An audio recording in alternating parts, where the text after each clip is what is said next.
नमस्ते, मैं हूँ उर्वशी उपाध्याय और आप मुझे देख रहे हैं टेली फ़िल्मी में। Thank you. टेलीफ़िल्म मिल रहा है आपका। Thank you so much. जैसे कि शुरू से देखा जा रहा है कि मंगल का उनकी आज जिससे कंपनी का शादी होने वाला है, उनका हार उतरवा रही हैं, तो क्या मैम आपको देखने पर क्या फीलिंग हो रहा है? आँखें आपके आँसू आ रहा है, तो क्या कहना चाहेंगे? बुआ दादी बार-बार मंगल की हर अच्छी बातों में भी नुक्स ही निकाल रही है, जो कब से कुसुम को खटक रहा था। कब से कुसुम ने ये चीज़ देखना शुरू कर दी थी कि हर बात पे बुआ दादी मंगल को सुनाती है।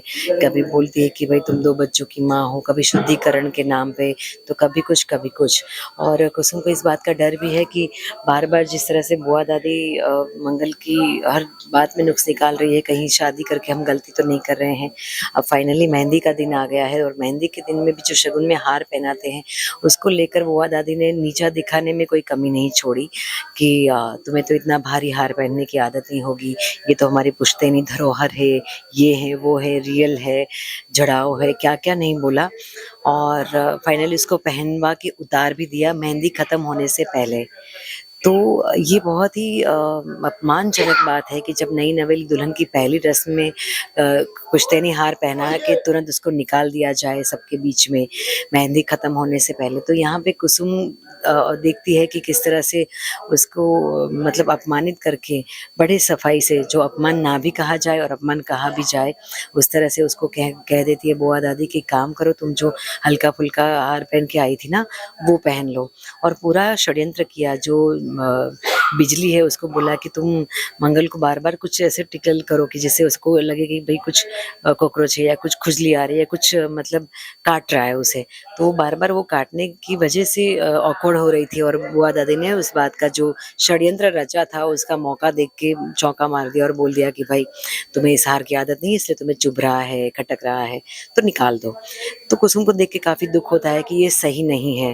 पहली ही रस्म है और पहली रस्म में इतना बड़ा अपमान हो रहा है तो आगे जाके मंगल के साथ ये बुआ दादी क्या कुछ नहीं करेगी। तो काफ़ी चिंता भी है कुसुम को और अब ख़ैर शुरू हो गया है तो कुछ बोल भी नहीं सकते बिकॉज़ अगर अभी भी कुसुम सास होती तो शायद सबसे लड़ लेती और कुसुम हमेशा जिस तरह से मंगल का साथ दिया है इस बार भी दे देती। पर ख़ैर अब इस बात के लिए कोई हक़ नहीं रहा है। तो मंगल को इस सिचुएशन में देख के कुसुम का अगला कदम क्या रहेगा? अभी कुसुम को काफ़ी दुःख हो रहा है, आँखों में आँसू आ गए कि उसकी प्यारी बहू जो कि अब प्यारी बेटी बन गई है, उसको ऐसे घर में विदा करने जा रही है जहाँ पे उसके सम्मान के साथ इस तरह से खेला जाता है, षड्यंत्र रचा जाता है। तो डेफ़िनेटली क्योंकि काफ़ी टाइम से कुसुम को इस बात का डर भी है, वो एक सीन में बोलती भी है कि कहीं हम यहाँ शादी करके गलती तो नहीं कर रहे। तो आई एम श्योर जब ज़रूरत पड़ेगी तो कुसुम यहाँ पे भी स्टैंड लेगी क्योंकि आज तक कुसुम ने डरना नहीं सीखा। जहाँ पे सही को सही और गलत को गलत कहा ही है। चाहे वो बेटा हो तो उसको भी थप्पड़ मारने से वो पीछे नहीं हटी या तो सौम्या को घर से बाहर निकालने में वो पीछे नहीं हटी। तो आई एम श्योर कि कुसुम सही जवाब देगी और मंगल भी अपना स्टैंड ज़रूर लेगी क्योंकि वो भी काफ़ी स्वाभिमानी है, अपने स्वाभिमान के लिए वो हमेशा आगे रही है। तो वो भी सही जवाब दे देगी। Thank you so much ma'am. Thank you. Fans के लिए क्या कहना चाहेंगे?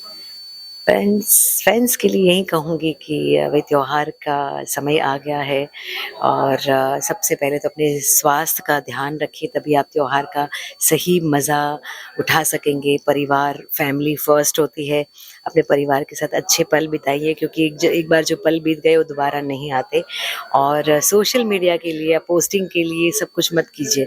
कभी अपने परिवार के लिए, अपने परिवार के साथ जो बिताया हुआ पल है वो बहुत ख़ास है।